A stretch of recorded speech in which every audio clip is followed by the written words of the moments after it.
by the way. I've been late for both services. Buenos dias, boys and girls.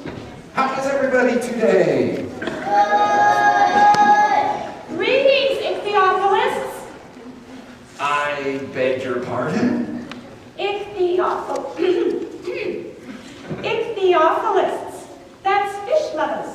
I was just saying greetings, fish lovers. What do you think I said?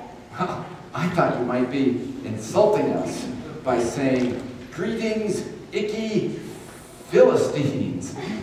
As in, hello, you boorish people who lack cultural values. Well, I guess that would apply too. And I was about to be insulted because I am certainly not an ichthy-Philistine, nor, generally speaking, an ichthyophilist. I like art and culture a lot. And speaking particularly, I'm actually more of a salmon philist. As in a lover of salmon. I might have known. No, as in a lover of the books of Salmon Rushdie. Maybe we should get on with it. Exactly what I was thinking. Good morning, Methodist. What's happening? I'll tell you what's happening. No, I won't. Actually, I have no idea what's happening. These puppets, script that makes no sense. I'm not even sure if I've been insulted or not. But I could start to tell you about the assignment that I got in school this week. Okay.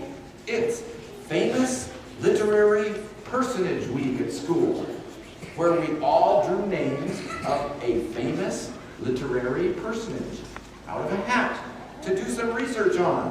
And then we're supposed to write an essay that's due on Monday. Okay, and who did you get? Well, my friend Binky Drinkwater, he drew Tiny Tim. Ah, the Dickens character in A Christmas Carol. You know, that story was responsible for influencing the way we now all celebrate Christmas in this country, with Christmas trees and presents. Is that it? What? Well, I think Binky has half a paper finished already on some ukulele player with an unusually high voice. So, who did you get? I drew Jesus. Jesus? As a literary personage? Well, he is in a book. Okay, so what's your focus? Focus? Sure, every paper and every puppet show, or so I'm told, is supposed to have a focus. I hadn't thought of that. We noticed. So, what have you thought of? Well, I was just going to read the book and then kind of summarize it.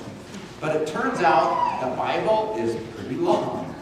No kidding. And to tell you the truth, I haven't even got to the Jesus part yet. You mean you started at the beginning? In the beginning, yeah. And then a whole bunch of begats. I keep waiting for them to begat Jesus, but it hasn't happened yet. I think I have a suggestion.